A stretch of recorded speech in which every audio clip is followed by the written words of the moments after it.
tentang fikih-fikih dalam Quran, itu beliau luar biasa itu. Namanya Gus Baha. Gus Baha. Kapan-kapan kalau ada pengajiannya, hadiri pengajian beliau. Itu diantara orang yang sangat mengerti Al-Quran. Kalau ingin lebih dalam lagi, kemudian belajar di Kiai Haji Soleh Daran, punya prestasi yang sama dari tingkat kegemilangannya, sampai diminta oleh gurunya untuk meneruskan kemudian belajar di kota suci Makkah Al-Mukarramah. Bahkan di awal-awal masa pembelajarannya, belajar pada guru alim yang sama, mufti di Makkah, imam besar di Haramain, namanya Syekh Ahmad Khatib Al-Minangkabawi, yang lahir tahun 1880 Masehi.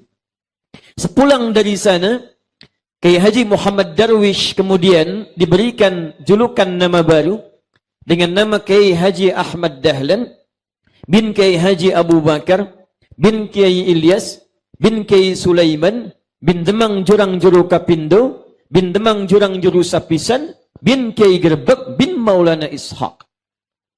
Kemudian pulang ke Nusantara, lantas mendirikan Muhammadiyah tanggal 18 November tahun 1912. Setelah terjadinya pertemuan kemudian di Krukut dan Tanah Abang, berdirinya Jamiatul Khair hari Senin tanggal 17 Jumadal Akhirah bersamaan dengan tahun 1905. Ada pertemuan di Tanah Abang dan Krukut mendirikan Jamiatul Khair, dihadiri oleh 5 habaib pada saat itu, kalangan Sayyid Abdurrahman, Sayyid Sahan, Sayyid Abdullah, Sayyid Al-Fakhir, dan kalangan yang lainnya. Pulang dari situ 6 tahun, 7 tahun kemudian mendirikan Muhammadiyah. Setelah bertemu dengan tahun 1911 dengan seorang alim bernama Syekh Ahmad Surkati yang didatangkan dari Sudan, sempat kemudian beliau menimba ilmu di Kairo dan pada saat itu berada di Mekah. 14 tahun kemudian, tahun 1926, tepatnya 31 Januari 1926, saudaranya yang punya turunan nasab bertemu di satu titik, mendirikan Jam'iyah Nahdlatul Ulama. Beliau adalah Kiai Haji Muhammad Hashim bin Ash'ari bin Abdul Wahid bin Abdul Halim, dikenal dengan Pangeran Benawa, nama lainnya Sultan Hadiwijaya, bin Abdullah bin Abdurrahman, dikenal dengan Joko Tingkir, disambungkan kemudian ke nasabnya ke Maulana Ishaq atau Raden Ainul Yakin bin Maulana Ishaq, turunan yang sama di Sunan Giri. Siapa Maulana Ishaq itu? Adalah satu di antara anaknya Syekh Ahmad Jumadil Kubra. Syekh Ahmad Jumadil Kubra punya 2 putra. Yang pertama Syarif Abdullah menetap kemudian di Mesir. Syarif Abdullah kemudian berhaji ke kota Makkah Al-Mukarramah, bertemu dengan satu anaknya Prabu Siliwangi yang diantar oleh kakaknya pada saat itu, yang dikenal dengan Abdullah Iman, yang saat itu bernama Walang Sungsang. Punya adik yang lahir tahun 1426, diberi nama dengan Syarifah Mudaim. Syarifah Mudaim bertemu dengan Syarif Abdullah, kemudian dinikahkan di Mekah, tidak pulang ke Nusantara, tinggal di Mesir kemudian, melahirkan seorang anak dikenal dengan Syarif Hidayatullah. Syarif Hidayatullah kembali kemudian bertemu kakeknya. Saat bertemu kakeknya diterima di daerah Gunung Jati, diberikan wilayah di sana dikenal dengan Sunan Gunung Jati. Dari Sunan Gunung Jati inilah Bapak dan Ibu sekalian, kalau kita turunkan nanti ada Fathullah. Anak pertamanya Muhammad, anak keduanya perempuan menikah dengan Fathullah. Fathullah dikenal dengan Faletahan. Itu yang menaklukkan Jakarta pada saat itu dari Portugis, tanggal 22 Ramadan tahun 933 Hijrah. Bertepatan dengan 22 Juni tahun 1527 Masehi. Sampai sekarang 22 Juni dikenal sebagai hari kelahiran Jakarta. Nah, anak keduanya dikenal dengan Maulana Ishaq. Keduanya adalah anak Syekh Ahmad Jumadil Kubra. Di antara para wali yang menyebarkan risalah Islam sampai ke Nusantara, sampai makamnya dimakamkan di perbatasan dari Semarang ke arah Demak. Kalau Anda dari Semarang, kemudian akan menuju flyover belok ke arah kiri, itu sebelah kirinya ada Masjid Syekh Ahmad Jumadil Kubra. Atasnya ada kubah warnanya emas, ada kemudian di kanannya semacam menara warnanya hijau. Dulu masih ada gerai ATM 3 itu.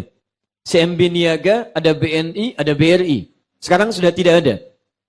Anda belok kiri, sebelah kanannya, itu ada makamnya, darikhnya, Syekh Ahmad Jumadil Qabra. Siapa Syekh Ahmad Jumadil Qabra? Itu keturunan dari Syekh Ali Zainal Al-Kabir. Syekh Ali Zainal Al-Kabir keturunan dari Syekh Ali Zainal Abidin. Syekh Ali Zainal Abidin keturunan dari Al-Husain radhiyallahu ta'ala anhu. Adiknya Al-Hasan radhiyallahu ta'ala anhu. Dua cucu Nabi sallallahu alaihi wasallam dari Sayyidina Ali bin Abi Thalib radhiyallahu ta'ala anhu. Ali bin Abi Thalib suaminya Fatimah Az-Zahra. Fatimah Az-Zahra putrinya Rasulullah Muhammad sallallahu alaihi wasallam.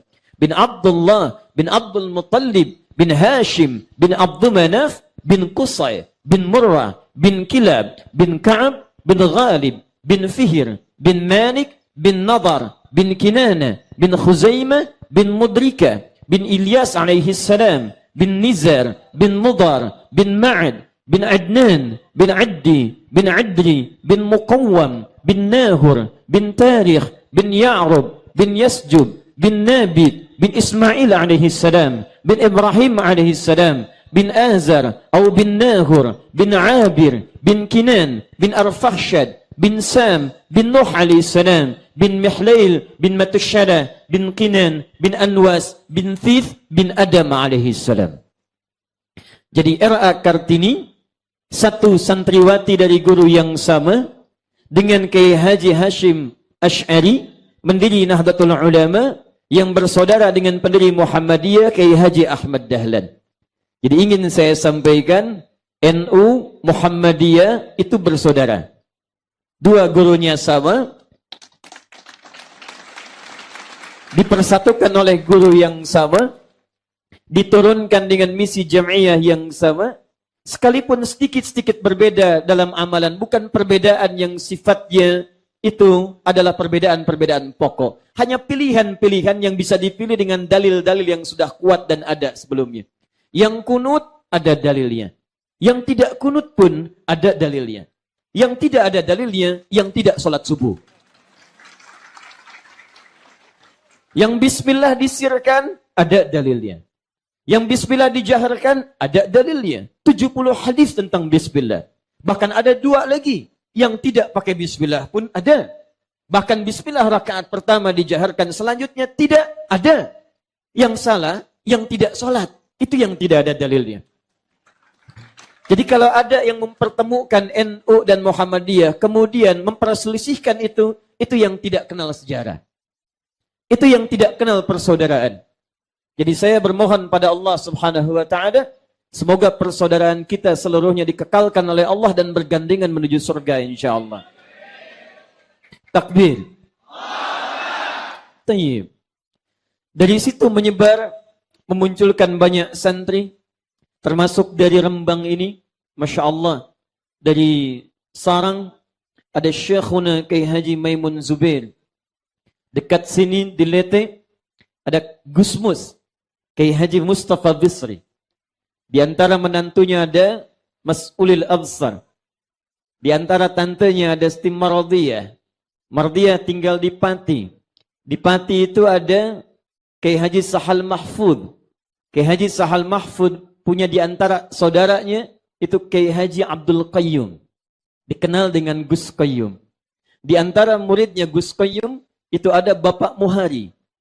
Putrinya Bapak Muhari namanya Sufaira. Suaminya Sufaira itu adalah Adi Hidayat.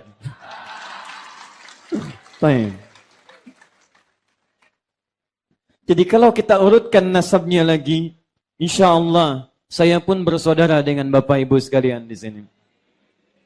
Ini Rembang, Pak Bupati, ini kita bersyukur ini. Di Rembang itu ada manusia Quran yang tidak banyak dikenal orang. Itu kalau Bapak Ibu tanya tentang fikih-fikih dalam Quran, itu beliau luar biasa itu. Namanya Gus Baha. Gus Baha. Kapan-kapan kalau ada pengajiannya, hadiri pengajian beliau, itu di antara orang yang sangat mengerti Al-Quran. Kalau ingin lebih dalam lagi, sampai ke kata sekian, diulang sekian, maknanya sekian, makna gaibnya itu ambil pengajiannya Gus Qayyum. Itu pun ada turunan-turunan kitab.